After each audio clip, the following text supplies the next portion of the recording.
আচ্ছা, কখনো কি ভেবে দেখেছেন যদি আমাদের সূর্যটা হুট করে গায়েব হয়ে যায় তাহলে কি হবে?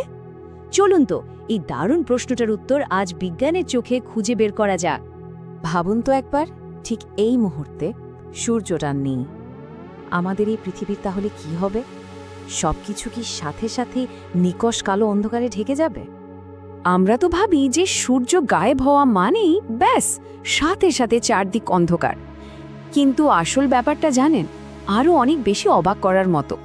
সূর্য যদি উধাও হয়েও যায় আমরা কিন্তু সাথে সাথে টের পাবো না। আমাদের প্রায় 8 মিনিট 20 সেকেন্ড অপেক্ষা করতে হবে। মানে এই পুরো সময়টা পৃথিবীতে দিনের আলো থাকবে, সবকিছু একদম স্বাভাবিক মনে হবে। কিন্তু প্রশ্ন হলো, কেন এই 8 মিনিটের দেরি?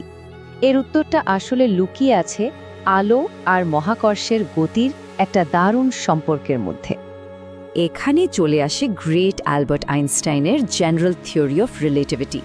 এই থিওরিটা আমাদের একদম সহজ করে বুঝিয়ে দিয়েছে যে মহাকর্ষ বা গ্র্যাভিটি কিন্তু কোনো জাদুর মতো শক্তি না যে সাথে সাথে কাজ করবে।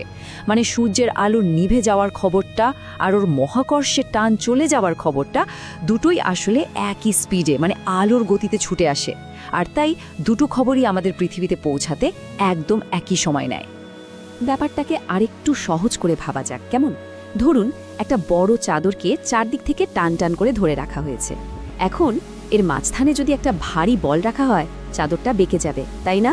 সূর্যও ঠিক এভাবে ওর অসীম ভরের কারণে নিজের চারপাশের স্থানকাল বা স্পেস টাইমকে বাঁকিয়ে রাখে। এখন যদি হঠাৎ করে বলটা সরিয়ে নেওয়া হয় তাহলে চাদরে একটা ঢিউ তৈরি হবে, তাই তো? ঠিক তেমনি সূর্য সরে গেলে স্পেস টাইমের সেই বাঁকে যে ঢিউটা উঠবে সেটাও আলোর গতিতে চারদিকে ছড়িয়ে পড়বে। তো সেই 8 মিনিট 20 সেকেন্ড পার হয়ে যাওয়ার পর ঠিক তখন কি ঘটবে?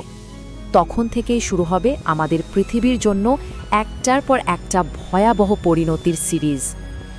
সবার আগে যেটা হবে, সূর্যের মহাকর্ষের টানটা তো আর থাকবে না, আর সাথে সাথে আমাদের পৃথিবী ওর চেনা কক্ষপথ থেকে ছিটকে বেরিয়ে যাবে আর ছুটতে থাকবে সোজা একটা সরল রেখায় অনন্ত অন্ধকারের দিকে। স্পিডটা কত হবে জানেন? ঘন্টায় প্রায় ৬৭,০০০ মাইল। প্রথমে তো আকাশ থেকে হঠাৎ করে আলো গায়েব হয়ে যাবে। চাঁদ, মঙ্গল, শুক্র সব গ্রহগুলোকে আর দেখা যাবে না, কারণ ওদের তো আর নিজের আলো নেই। এরপর শুরু হবে ঠান্ডা হওয়ার পালা। মাত্র 1 সপ্তাহের মধ্যে পৃথিবীর গড় তাপমাত্রা নেমে আসবে হিমাঙ্কের নিচে -17 ডিগ্রি সেলসিয়াসে। গাছপালার সালোক সংশ্লেষণ পুরোপুরি বন্ধ হয়ে যাবে।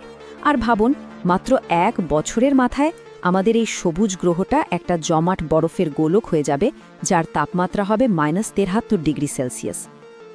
আচ্ছা, এই তো গেল কল্পবিজ্ঞানের কথা। চলুন এবার একটু বাস্তবে ভেড়া যাক আর দেখি আমাদের সূর্যের আসল ভবিষ্যৎটা কি। তবে স্বস্তির খবর হলো, এতক্ষণ আমরা যা যা নিয়ে কথা বললাম পুরোটাই একটা হোয়াট ইফ সিনারিও, মানে একটা কাল্পনিক পরিস্থিতি। কারণ ফিজিক্সের নিয়ম অনুযায়ী সূর্য কখনোই এভাবে হুট করে গায়েব হয়ে যেতে পারে না।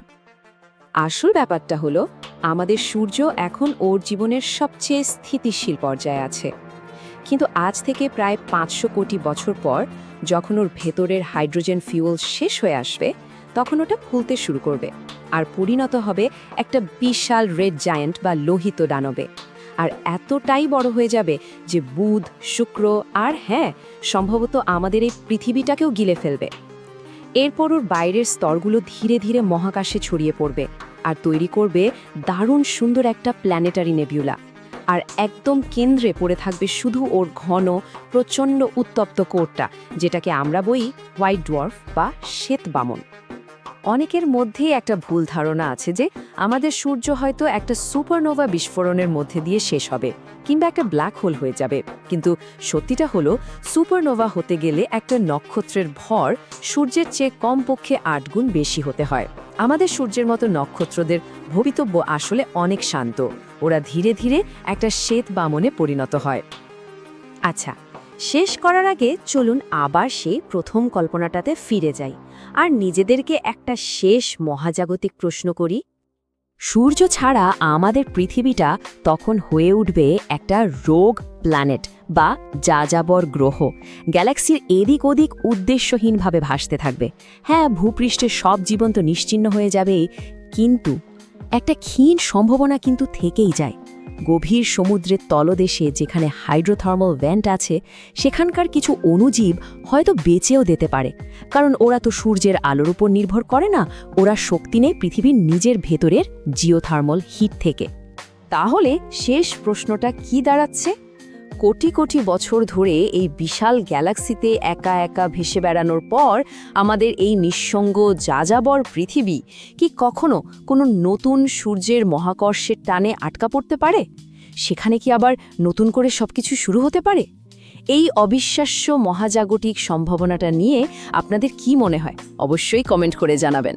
আর এই রকম আরও ইন্টারেস্টিং বিষয় নিয়ে জানতে চাইলে আমাদের চ্যানেলটি সাবস্ক্রাইব করতে ভুলবেন না।